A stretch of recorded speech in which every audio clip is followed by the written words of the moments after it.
घटनाक्रम जो लसाड़िया वाला हुआ उसको लेके हमारा डेलीगेशन हमारे आसपुर विधायक जी, बागीदोरा विधायक जी, दिग्विजय सिंह जी, साथी अन्य सभी जिला अध्यक्ष जी, हमारे संभागीय अध्यक्ष जी, सारा एक डेलीगेशन गया था। हमने 7 बिंदुओं के आधार पे जिला कलेक्टर महोदय और एसपी साहब से हमने चर्चा की है।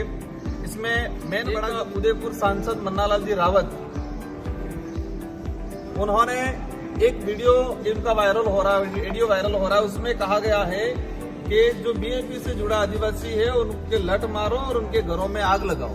1 महीने पहले का ये वीडियो वायरल हुआ है और इसी का परिणाम लसड़िया में, क्योंकि बीजेपी के कार्यकर्ताओं को लगा कि हमारा सांसद कह रहा है कि घरों में आग लगाओ, लट मारो, उनको पत्थर मारो, इस तरह से एक सांसद उकसा रहा है बीजेपी के कार्यकर्ताओं से। तो उन्होंने उसी आधार पे वहीं से उन्होंने कहीं न कहीं माहौल बना और लसाड़िया के अंदर हमारे दरियावद विधायक जी पे जो आक्रमण हुआ, तो हमारा पहला बिंदु ये रहा है कि कानून सबके लिए होता है। एक सांसद आम कार्यकर्ता को उकसा रहा है कि घरों में आग लगाओ, तो उस आधार पे कानूनी कार्रवाई होनी चाहिए। उसको लेकर यहाँ पर लसाड़िया के अंदर कुछ कर्मचारी नेता बन के काम कर रहे हैं, भाजपा के कार्यकर्ता बन के, चमचे बन के काम कर रहे हैं। एक दिनेश मीणा करके कर्मचारी है, उस कर्मचारी को निलंबन करने की बात हुई है, लेकिन प्रशासन वर्तमान में लाचार बना हुआ है। प्रशासन लाचार बना हुआ है, उनको पता है कि हम ये कार्रवाई करेंगे तो हमारी कुर्सी चली जाएगी। हमने सारी एविडेंस दे दी है, आज चर्चा की है। कलेक्टर साहब ने हालांकि आश्वस्त जरूर किया हमको जाते कि मैं इस पे कार्रवाई कर लूंगा।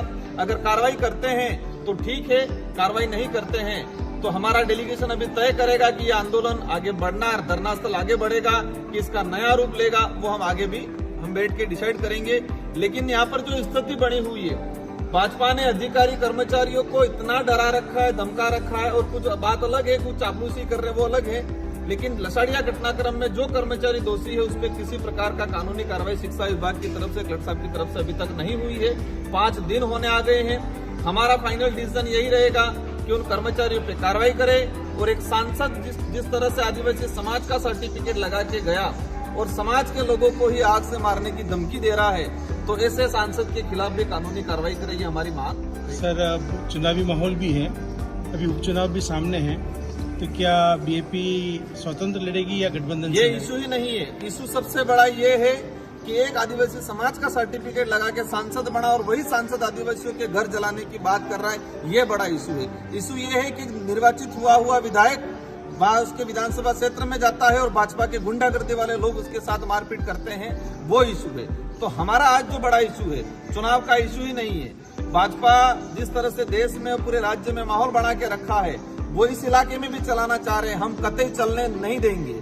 हम चाहेंगे संवैधानिक दृष्टि से शांतिपूर्वक तरीके से मामला निपट जाए, बाकी हमको जेल जाना पड़े उसके लिए भी तैयार है। ठीक सर, थैंक यू।